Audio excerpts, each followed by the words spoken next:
자, 여러분, HR도 다음으로 이제 별의 탄생과 진화에 대해서 할 겁니다. 별은 어떻게 탄생하고, 어떻게 진화해서 어떻게 죽어가는가, 그런 거에 대해서 할 건데, 오늘은 별이 탄생되는 데까지, 그까지만 여러분 한번 해볼 거예요. 별의 진화는 다음 시간에 여러분 할 겁니다. 기본적으로 여기 나와 있는 것부터 먼저 볼게요. 별의 탄생과 진화라고 나와 있죠. 전 시간에 한 거죠. 별의 탄생과 진화. 별은 일단은 우리가 탄생 알아보기 앞서 별은 어떤 건지 먼저 알아볼게요. 어떤 건지. 별이라는 건 여러분 고체입니까? 액체입니까? 기체입니까? 여러분 저 별이라는 게 딱 머릿속에 딱 안 떠오르면 태양을 떠올리면 돼요. 태양. 고체, 액체, 기체 뭘까요? 얘는 기체입니다. 기체. 기본적으로 기체 덩어리라고 생각을 하면 돼요. 근데 그 중에서 어떤 것들이 많냐면 기본적으로 수소가 가장 많고요. 그 다음 헬륨. 뭐 이런 것들이 많아요. 얘들은 기본적으로 우리가 옛날에 빅뱅 우주론 했을 때 제일 처음에 수소 나오고 그 다음에 헬륨 만들어지죠. 그 과정이라고 생각을 하면 돼요. 우주상에 기본적으로 수소가 가장 많고요. 그 다음 헬륨, 그 다음 나머지 것들이라고 생각을 하면 돼요. 그래서 별이 만들어지기 위해서는 기체들이 막 모여가지고 뭉쳐서 별을 만들어내는데 이때 이 기체들이 주로 수소, 헬륨이라고 생각을 하면 되고요. 우리는 이론상으로 보니까 그냥 수소라고, 그냥 수소 하나다, 수소 덩어리다, 이렇게 여러분들이 생각을 해주면 될 것 같아요. 그래서 기체 덩어리, 수소 기체 덩어리가 별을 만들어낸다, 이렇게 생각을 하면 됩니다. 자, 별의 진화에서 가장 중요한 건 뭐냐면 이 기체 덩어리의 질량이 가장 중요해요. 그러니까 많이 모이면 그만큼 무거운 거고 그렇게 진화해 나가는 겁니다. 적게 모이면 좀 가벼운 거고 가벼운 대로 또 진화해 나가는 거거든요. 그래서 지금 여기 별의 진화 과정에서 여러분들이 가장 중요하게 생각해야 하는 건 뭐냐면 이 별의 질량이 얼마인가. 질량에 따라서 별의 진화 과정과 죽음이 달라진다. 그렇게 여러분들이 생각을 하면 돼요. 근데 기본적으로 질량이라고 하면 굉장히 크단 말이야. 태양 같은 경우도 선생님이 뭐 확실하게 기억이 안 나지만 뭐 10에 뭐 10에 26승 뭐 킬로그램 뭐 이 정도 한단 말이야. 태양 같은 경우. 너무 크잖아, 숫자가. 그래서 어떻게 하냐면 이 태양 질량을 기준으로 몇 배만큼 큰지 가지고 별의 질량을 추정을 해요. 여기 한번 볼게요. 크게 우리는 세 가지를 배웁니다. 첫 번째는 여기 나와 있죠. 0.08 태양 질량 이하. 두 번째, 0.08부터 8 태양 질량 이하. 세 번째, 8 태양 질량보다 큰 별들. 다시 말해서 질량이 중요한 거죠. 질량에 따라서 뒤에 진화하는 과정이 완전히 달라져요. 이렇게 완전히 달라진단 말이야. 그래서 별의 질량이 얼마만큼인지가 굉장히 중요해요. 근데 그 질량은 너무 크기 때문에 태양 질량의 몇 배인가 가지고 생각을 해요. 그래서 다시 말을 하지만 첫 번째 거는 선생님이 어떻게 읽었냐면 0.08 태양 질량 이하. 그러니까 태양 질량이 0.08배의 별들이라고 생각을 하면 되고요. 그 다음 거는 0.08 태양 질량에서 8 태양 질량 사이의 별들. 그 다음 8 태양 질량보다 이상인 별들이라고 생각을 하면 되고요. 우리는 이렇게 자세한 숫자를 사실은 다루지 않고요. 이렇게 자세하게 숫자를 다룰 필요는 없고 교과서나 자습서상에 아마 이렇게 나와 있을 거예요. 태양 질량보다 큰 별들, 태양과 비슷한 질량의 별들, 태양보다 큰 별들. 그래서 여러분들은 여기 태양과 비슷한 별들, 그리고 태양보다 큰 별들의 진화 과정을 여러분들이 기억을 하고요. 그리고 하나 더, 너무 작으면, 태양 질량에 비해서 너무 작으면 별이 되지 않는다. 그렇게 여러분들이 생각을 해주면 될 것 같아요. 자, 다시 돌아와서 한번 볼게요. 여기 첫 번째 0.08 태양 질량 이하의 별들 있죠. 너무 지울게. 첫 번째 여기 0.08 태양 질량 이하의 별들. 얘들은 질량이 너무 작아요. 그래서 너무 작아서 별이 될 수가 없습니다. 그래서 기체 덩어리라고 하는 성분부터 시작해가지고 원시별, 이름은 원시별이지만 실제로는 별은 아니에요. 별 전의 단계이기 때문에 얘를 별이라고 생각하면 안 돼. 원시별 갔다가 갈색 외성으로 죽어가요. 갈색 외석도 역시 별의 종류가 아닙니다. 그래서 별들은 기본적으로 질량이 너무 작아서 질량이 너무 작아요. 그래서 결과적으로 어떻게? 별이 될 수 없다. 별이 되려면 기본적으로 그 다음 0.08 태양 질량 이상은 돼야 돼요. 얘부터 시작해가지고 이제 별의 진화 과정을 좀 자세히 배울 거죠. 두 번째 걸 먼저 보면 0.08 태양 질량부터 8 태양 질량 사이의 별들은 기체 덩어리, 성운이라고 하는 것부터 시작해서 원시별 갔다가 주계열성 갔다가 적색거성 뭐 이런 것들 가고요.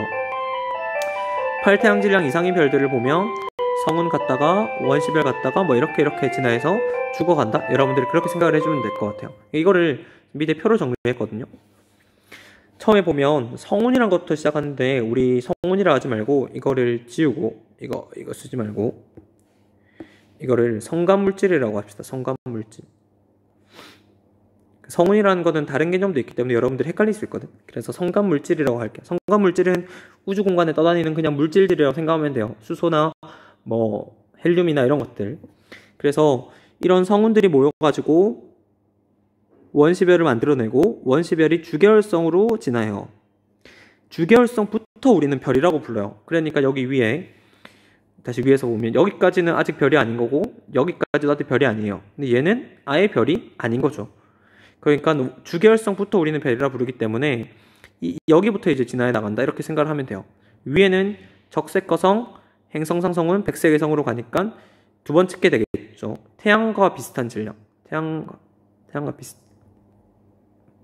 밑에 건 어떻게 되겠죠? 태양보다 큰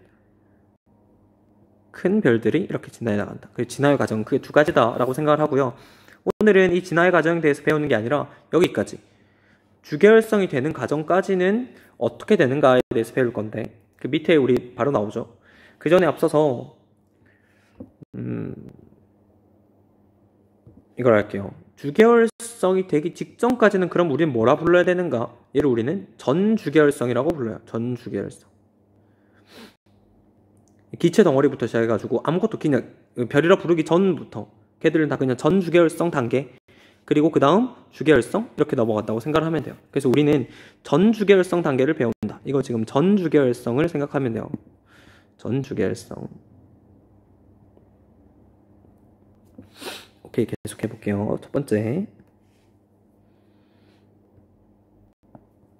자, 밀도가 크고 온도가 낮은 성간물질이 중력에 의해서 수축된다. 자, 오른쪽에 한번 그려볼게. 기본적으로 우주 공간에 막 수소들이 막 떠 있어요. 이렇게. 얘들은 지금 별이 아니란 말이에요. 근데 얘들이 이제 모여가지고 이렇게 한데 이렇게 축축축축 이렇게 모여가지고 가운데서 막 별을 이렇게 별 모양으로 계속 만들어낼 거란 말이에요. 그럼 기본적으로 얘들이 모여야겠죠. 모이게 하는 힘은 뭡니까, 여러분? 방금 앞에서 말한 것처럼 중력이죠. 중력에 의해서 수축돼야 되는데 이 기체들이 중력에 의해서 수축될 수 있는 조건이 있어요. 거기 앞에 보면 밀도가 크고 온도가 낮은, 밀도가 크고 온도가 낮은을 우리가 네 글자로 그냥 모아가지고 저온고밀이라고 말해요. 저온고밀. 우리가 한번 생각을 해볼게요. 여기 기체들이 막 떠 있어. 얘들이 모이려면 밀도가 기본적으로 높아야 돼, 낮아야 돼, 여러분? 높은 게 좋겠죠? 이 얘들이랑 선생님 이렇게 그려볼게. 누가 더 모이기 쉽겠어? 밑에가 훨씬 더 모이기 쉽죠? 왜냐면 가까우니까 막 빨리 끌어당길 거란 말이야. 그러면서 막 별들을 만들어낼 거예요. 그래서 기본적으로 밀도가 높으면 좋고요. 두 번째, 온도가 높아야 될까, 낮아야 될까? 다시 돌아와서 얘들의 온도가 높아야 좋을까, 낮아야 좋을까? 기본적으로 낮아야 좋아요. 온도가 높으면 이 기체들 하나하나에 에너지가 너무 많은 거야. 그래서 서로 안 뭉치려고 하고 막 서로 도망치려고 해요. 근데 얘들이 전체적인 온도가 낮다라고 생각을 했을 때는 얘들이 도망갈 힘이 없네. 그러면 어떻게? 자기들끼리 자연스럽게 중력에 의해서 뭉쳐야 되는 거죠. 기본적으로 온도가 낮고 밀도가 높은 경우에 훨씬 더 별이 될 확률이 높다. 그래서 중력에 수축되면 두 번째 단계로 넘어갈게요. 수축되면 중력에 의해 수축된 성간물질이 확연한 중심액을 이루게 되면 이때부터는 원시별이라 부른다. 그러니까 이렇게 할게요. 이 위에 거 들고 올게. 이게 첫 번째 단계라고 여러분들이 생각을 하고요. 두 번째 단계, 얘들이 모이겠죠. 모여서 어떻게 됩니까? 가운데 부분에 뭔가 뚜렷하게 뭔가 이렇게 나타나요. 그리고 계속 아직 모이고 있는 상황이죠. 이 뚜렷하게 이런 형태가 나타나기 시작하면 얘들부터 우리는 원시별이라 불러요. 근데 아까 말한 것처럼 얘들은 별이 아닙니다. 이름만 그냥 별이라는 이름이 붙였지 실제로는 별이 아니다. 별이 되기 직전의 단계다 라고 생각을 하고요. 그리고 세 번째로 넘어갈게요. 계속 모이는 거야. 이 단계는 계속 수축해요. 계속 수축한다는 건 계속 수소를 모아요. 수소를 모으면 결국 3단계로 넘어가요. 3단계는 여기 볼게요. 계속해서 주변 물질을 모아서 밀도와 온도가 점점점 다시 여기 오케이. 밀도와 온도가 점점점 높아져서 1000만 K에 도달하면 그때부터 우리는 주계열성이라고 이름을 붙입니다. 그러니까 여기서 우리가 어떻게 생각을 해야 되냐면 전체적인 맥락을 지금 아무것도 아닌 이 먼지 덩어리에서 수소, 기체 그런 것들, 수소나 헬륨 기체들에서 이제 계속 모이고 있는 거죠. 이 상황이면 기본적으로 처음에는 저온 고밀의 환경에서 시작됐지만 계속 모이는 거잖아. 계속 모이면 어떻게 되겠어요? 밀도도 높아지고 온도도 지금 계속 높아지고 있는 상황이다. 그렇게 여러분들이 생각을 해줘야 되고요. 결과적으로 계속 모여가지고 중심부의 온도가 1000만 K에 도달해요. 1000만 K에 도달하면 이때부터 얘를 주계열성이라 부르고요. 이때부터 우리는 별의 시작이다. 이렇게 생각을 합니다. 그래서 1번, 2번 단계는 아까 말했던 것처럼 주계열성 전 단계죠. 전 주계열성. 세 번째는 주계열성 단계. 이렇게 여러분들 생각을 하면 돼요. 그래서 이때부터 별의 진화가 시작이 된다. 이렇게 여러분 생각을 하고요. 자, 여기 밑에 한번 볼게요. 밑에 말고 여기 그래프를 한번 볼게요. 이거는 지금 왼쪽에 있는 그래프는 주계열성 여기 밑에 나와 있죠. 질량에 따라 원시별이 주계열성에 도달하는 데 걸리는 시간과 원시별의 진화 경로입니다. 그래서 여기 보면 여기는 100 태양 질량이고 여기는 0.1 태양 질량이에요. 기본적으로 위로 갈수록 온도가 질량이 크게 돼 있죠. 질량이 큰 별은 이렇게 되고요. 작은 별 이렇게, 더 작은 별 이렇게 돼요. 여러분들이 이 숫자가 잘 보이지는 않지만 실제로 이 숫자에서 보면 원시별의 질량이 클수록 주계열성에 도달하는 시간이 빨라진다. 그러니까 이 큰 애들이 더 빨리 여기부터 이제 주계열성이 시작이거든. 이렇게 시작돼요. 느린 애들은 천천히 가가지고 이렇게 주계열성부터 이제 시작을 하는 거죠. 이건 여러분 아까 선생님이 말했던 주계열성의 특징에 대해서 생각해보면 쉽게 이해를 할 수 있어요. 그러니까 아까란다. 전 시간이죠. 주계열성은 어떤 특징을 가지냐면 질량은 온도랑 비례하고 광도랑 비례하고 수명과 반비례한다고 했었죠. 질량이 크면 수명이 짧을 수밖에 없어. 그러니까 여기 뭐야? 질량이 크면 어떻게 해야 되겠어? 빨리 지내가지고 죽어야 된단 말이야. 그러니까 빨리 도달해서 빨리 지내가지고 빨리 죽을 수밖에 없어요. 그렇게 여러분들이 생각을 해주고요. 그 다음 거 밑에를 한번 가볼게요. 0.08 태양 0.08 태양 질량 이하인 별들은 수축해서 1000만 K에 도달하지 못하므로 주계열성이 되지 못하고 갈생에서는 죽어간다. 이거 여기 위에서 했던 거 이거죠. 이거 0.08 태양 질량 이하인 별들은 별로 진화할 수 없다. 여기서 1000만 K라는 단어가 나오는데 1000만 K가 굉장히 중요해요. 여기서는 여기 오른쪽에 이 1000만 K 있죠. 1000만 K가 의미하는 게 있을 거 아니야. 그럼 1000만 K가 왜 도달을 해야 되는가? 1000만 K에 도달하지 못하면 왜 별이 되지 못하는가? 이렇게 생각을 하는데 기본적으로 우리 좀 별개로 생각을 할게. 별이라는 건 여러분 뭡니까? 우리 별, 뭐 행성, 뭐 위성 이런 것들 해볼게요. 이런 것들. 행성은 우리 수금지와 목도 천해명이고 명성 아니죠. 위성은 뭐예요? 행성 주위를 뺑뺑뺑 돌고 있는 것들. 달, 뭐 목성은 뭐 가니메데, 유로파 뭐 이런 것들이 있죠. 별은 얘들이랑 달라요. 완전 다른 개념이야. 어떤 개념이냐면 스스로 빛을 낼 수 있어야 돼요. 내야 해요. 지구 여러분 스스로 빛을 낼까? 전기 쓰는 거 말고. 이게 스스로 빛을 낼 수 없죠. 우리가 인공위성에서 지구를 봤을 때 지구 이쁜 사진이 나오죠. 색깔도 나오고. 그거는 태양빛을 받았을 때 그 면을 사진을 찍는 거란 말이야. 그러니까 스스로 빛을 낼 수 있는 개념이 아니에요. 얘들은.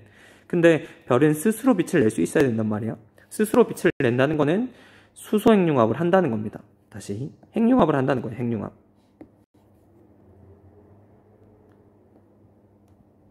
핵융합을 할 수 있느냐 없느냐 가지고 이 별이 스스로 빛을 낼 수 있느냐 없느냐를 결정을 하거든요. 근데 우리 주계열성의 기본적으로 재료는 뭐라고 했습니까? 별의 첫 시작은 여기죠. 수소죠. 수소. 그러니까 수소 핵융합을 할 수 있어야 됩니다. 주계열성은 지금 수소로 이루어져 있기 때문에 수소 핵융합을 할 수 있어야만 핵융합을 할 수 있어야만 스스로 에너지를 만들어서 빛을 낼 텐데 수소 핵융합을 할 수 있는 온도가 1000만 K. 그래서 별은 스스로 핵융합을 할 수 있는 온도에 도달해 줘야만 이때부터 우리는 주계열성, 별이라 부른다. 이렇게 우리가 생각을 할 수 있어요. 그래서 1000만 K에 도달할 수 있는가 없는가가 굉장히 중요해요. 자, 밑으로 와서 자, 전주계열성 단계를 넘어서 주계열성 단계로 넘어갑니다. 주계열성 단계의 특징까지만 여러분 할 거예요. 이렇게 주계열성 수소핵융합을 통해 스스로 에너지를 생산할 수 있는 별 여기 나오죠. 스스로 생산을 해야 돼요. 스스로 생산을 해야 되고 수소핵융합을 통해서 왜냐면 주계열성의 재료는 수소야. 그래서 수소핵융합을 할 수 있어야 되는 거예요. 만약에 주계열성의 재료가 헬륨이었어. 그럼 뭐죠? 헬륨 핵융합을 할 수 있어야 되는 거고요. 산소면 산소 핵융합을 할 수 있어야 되는 거죠. 그래서 어찌됐든 핵융합을 통해서 스스로 에너지를 만들어낼 수 있어야 별이라고 부릅니다. 그때 수소 핵융합이 가능한 온도는 1000만 K이고요. 두 번째 주계열성의 특징은 뭐냐면 수소 핵융합을 통해 만들어지는 내부 압력이 중력과 평형을 이루어 별의 형태가 구형으로 유지되는 정유체 평형 상태가 유지가 돼야 된다. 기본적으로 아무것도 아닌 이 위에서 말한 아무것도 아닌 이 성간물질이 별이 되려면 주계열성이 되려면 기본적으로 두 가지를 충족할 수 있어야 돼요. 스스로 에너지를 만들어내거나 정유체 평형을 유지하거나. 자, 위에 에너지는 우리가 방금 했었죠. 밑에 있는 거 한번 해볼게요. 정유체 평형. 여러분 기체예요. 기체. 별이라는 건 기체란 말이야. 기체 덩어리예요. 여러분 지금 공기 중에 떠다니는 기체의 모양이 있나요? 여러분 어떤 모양을 가지고 있죠? 모양이 없죠. 그런데 별은 기본적으로 동그랗게 보인단 말이야. 그 이유는 뭐냐면 밖에서 이 별을 누르는 힘과 안에서 밖으로 밀어내는 힘이 평형을 이루기 때문이에요. 미안, 이거 다시 그릴게. 어떤 거냐면 이런 거죠. 별이 이렇게 있고요. 얘를 누르는 힘과 얘를 밀어내는 힘이 평형을 이루기 때문에 지금 이 동그란 형태를 유지할 수 있는 거란 말이에요. 이때 누르는 힘과 여기 누르는 힘과 밀어내는 힘이 같은 상태를 정유체 평형이라고 해요. 이라고 하고. 그러면 누르는 힘은 뭔가 여러분 생각을 해볼게요. 누르는 힘이 뭘 것 같아요? 가운데로 모이려고 하는 중력이죠. 자, 모든 물체는 기본적으로 중력의 영향을 받아야 돼요. 근데 이 별은 중력을 이겨내고 밀어내는 힘을 쫙 만들어낸단 말이에요. 이렇게 밀어내는 힘을. 이 밀어내는 힘은 뭘까? 얘를 내부 압력이라고 불러요. 다시 말해서 정유체 평형을 다시 정의할 수 있죠. 여기 있는 중력과 내부 압력이 평형을 이룬 상태. 그 정유체 평형 상태고 별은 기본적으로 이 정유체 평형을 유지할 수 있어야 돼요. 그렇다면 중력은 항상 있는 힘이고 별의 입장에선 안쪽으로 되려면 내부 압력을 만들어내야겠죠. 내부 압력은 어떻게 만들어내냐면 핵융합으로 만들어내요. 자, 핵융합으로 에너지를 막 만들어냈어. 이걸로 에너지를 막 만들어냈어. 이 에너지 어디 사용하냐면 두 가지 사용해요. 첫 번째, 내부 압력 만드는데. 두 번째, 여러분 태양 보면 어떠죠? 태양 보면 기본적으로 밝게 빛나죠? 빛내는데 사용해요. 광도라고 표현을 하죠. 그래서 핵융합이 또 중요해지는 거죠. 핵융합이라고 하면 기본적으로 에너지를 만들어내는 과정이고 스스로 에너지를 만들어내야만 내부 압력을 만들 수 있기 때문에 정유체 평형 상태를 유지할 수 있다. 별이라는 건 기본적으로 스스로 에너지를 만들어내가지고 내부 압력을 만들어내고 에너지를 광도를 만들어낼 수 있어야만 우리는 별이라고 불러요. 그래서 이 두 가지를 여러분들이 충족해야만 우린 얘를 별이라고 부른다. 이렇게 생각을 하면 돼요. 잠시만, 좀 이상하게 됐네.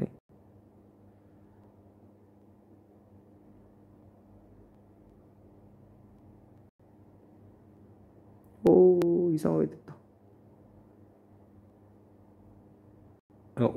해요. 좋아요. 그리고 마지막 두 개는 지난번에 했던 거죠. 별의 일생의 대부분을 차지한다. 아까 말했었죠. 지난번에 별의 나이가 100살이라고 하면 90살은 거의 주계열성에 머문다고 생각을 하고요. 그리고 마지막 이거 여러분 잘 사용하거든요. 지난번에 말한 것처럼 기호를 한번 적어볼게요. 별의 질량은 여기서 말하는 별이라는 건 주계열성만 해당돼요. 다른 뭐 뒤에 배울 거성이나 아니면 뭐 이런 것들은 해당 안 됩니다. 주계열성, 뭐 전주계열성 이런 애들만 해당돼요.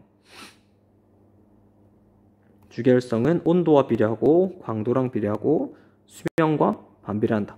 이렇게 여러분들이 생각을 해주면 될 것 같아요. 이거 간단하게 다시 설명하고 오늘 끝낼게요. 여기서 말하는 건 아까 말한 것처럼 주계열성의 질량이라고 하면 뭐예요? 결국 질량이 많다는 거는 수소가 많다는 거거든. 수소의 양이 많아요. 자, 수소의 양이 많다는 건 뭐냐면 수소핵융합이 일어났을 때 수소핵융합을 할 수 있는 재료가 많다는 겁니다. 핵융합이라고 하는 거 앞에 붙는 이 수소라는 거는 재료라고 생각을 하면 돼요. 재료를 이용해서 핵융합을 한다. 이렇게 여러분들 생각을 하면 되고요. 수소의 양이 많으면 핵융합이 당연히 많이 일어나겠죠. 그러면 에너지를 많이 만들어내니까 온도가 높을 수밖에 없고 광도도 높을 수밖에 없어요. 그런데 이 재료가 여기 많으면, 장작이 많아요. 장작이 많으면 이제 조금씩 이렇게 하면서 천천히 난로를 때우면 되는데, 별은 그렇지 않아요. 많으면 많을수록 빨리빨리 이걸 태워버리려고 하거든요. 그래서 수명이 짧을 수밖에 없죠. 별의 수명은 수소의 양이 다하면, 별의 수명은 핵융합할 수 있는 이 재료의 양이 끝나면 죽는다. 이렇게 여러분 생각을 해주면 될 것 같아요. 그래서 이거는 이렇게 연관이 있다. 됐죠, 여러분? 오늘 여기까지 하고 다음 시간에 별의 진화 과정에 대해서 할 겁니다.